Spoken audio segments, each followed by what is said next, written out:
Season 12ರ Kannada Bigg Boss winner ಆಗಿರ್ತಕ್ಕಂಥ ಗಿಲ್ಲಿ ನಟ ಅವರು ಈಗ ಎಲ್ಲ ಕಡೆ ಮನೆ ಮಾತಾಗಿರೋದಂತೂ ನಿಜ. ಹಾಗೆಯೇ ಎಲ್ಲ ಕಡೆ ಫಂಕ್ಷನ್ಸ್ಗಳನ್ನು ಅಟೆಂಡ್ ಮಾಡ್ತಾ ಇದ್ದಾರೆ. ಸೊ ತುಂಬಾ ಕ್ರೌಡ್ ಇರುವಂತಹ ಗಿಲ್ಲಿಯನ್ನು ಸೇಫ್ ಮಾಡೋಕ್ಕೋಸ್ಕರ ಪೊಲೀಸ್ ಕೂಡ ಅವರ ಹಿಂದೆ ಮುಂದೆ ಸುತ್ತಮುತ್ತಲೂ ನೆರೆದಿರುವಂಥದ್ದು ನಮಗೆಲ್ರಿಗೂ ತಿಳಿದಿರುವಂಥ ವಿಷಯ.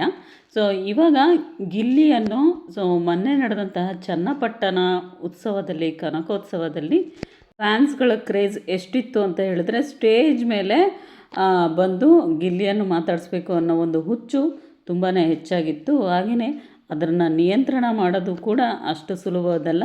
ಆ ವಿಡಿಯೋ ಒಂದ್ಸರಿ ನೋಡಿ ಫ್ಯಾನ್ಸು ಸ್ಟೇಜ್ ಮೇಲೆ ಹತ್ತಿ ಬಂದು ಗಿಲ್ಲಿನ ಮಾತಾಡಿಸ್ಬೇಕು ಅಂತ ನೋಡ್ತಾರೆ.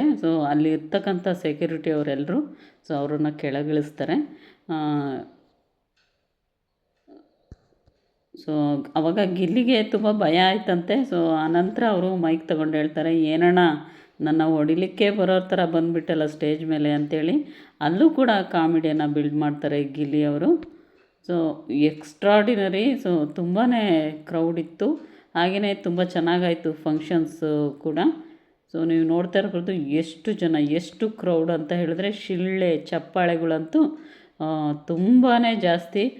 ನಮ್ಮ ಗಿಲ್ಲಿ ಇನ್ನೂ ಆದಷ್ಟು ಎತ್ತರಕ್ಕೆ ಬೆಳೀಲಿ. ಹಾಗೆಯೇ ಮತ್ತು ಗಿಲ್ಲಿ ಬಿಗ್ ಬಾಸ್ಗೆ ಹೋಗೋಕ್ಕಿಂತ ಮುಂಚೆ ಅವರ ಒಂದು ಖರ್ಚು ಎಷ್ಟು ಮಾಡಿದರು, ಬಟ್ಟೆಗಾಗಿರ್ಬೋದು, ಇನ್ನಿತರ ಒಂದು ಖರ್ಚುಗಳಿಗೆ ಎಷ್ಟು ಇನ್ವೆಸ್ಟ್ ಮಾಡಿದರು ಅನ್ನೋದನ್ನ ಅವರೇ ಹೇಳಿದ್ದಾರೆ ನೋಡಿ. ಏನಂತ ಹೇಳಿದ್ರೆ, ನಾನು ಎಷ್ಟು ಖರ್ಚು ಮಾಡಿದೆ ಜಾಸ್ತಿ ಬಟ್ಟೆಗೆಲ್ಲ ಹಾಕೋಕ್ಕೆ ನನಗಿಷ್ಟ ಆಗಲ್ಲ, ದುಡ್ಡು ವೇಸ್ಟ್ ಮಾಡೋಕ್ಕೆ ನನಗಿಷ್ಟ ಆಗಲ್ಲ ಅಂತಲೂ ಕೂಡ ಹೇಳಿದ್ದಾರೆ. ಹಾಗೆಯೇ ಸುಮಾರಷ್ಟು ಜನ ಬಿಗ್ ಬಾಸ್ಗೆ ಹೋಗೋಕ್ಕಿಂತ ಮುಂಚೆ ಲಕ್ಷ ಇನ್ವೆಸ್ಟ್ ಮಾಡಿ ಬಟ್ಟೆಗಾಗಿರ್ಬೋದು, ಅವರೊಂದು ಕಾಸ್ಟ್ಯೂಮ್ ಡಿಸೈನ್ಸ್ ಆಗಿರ್ಬೋದು, ಲಕ್ಷ ದುಡ್ಡನ್ನು ಖರ್ಚು ಮಾಡ್ತಾರೆ ಅವರಿಗೋಸ್ಕರ.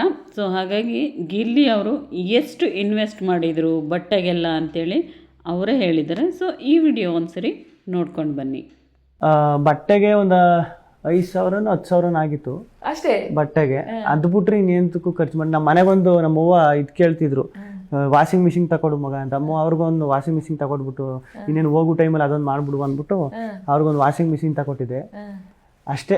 ಬಟ್ಟೆಗೆ ಅಂತ ಒಂದು 10,000 5-10 ಸಾವಿರ ಖರ್ಚು ಮಾಡಿ ಇದ್ರ ಬಟ್ಟೆ ಬತ್ತಾಯ್ತು. ಯಾವುದು ವೀಕೆಂಡ್ ಬಟ್ಟೆ ಬತ್ತಾಯ್ತು.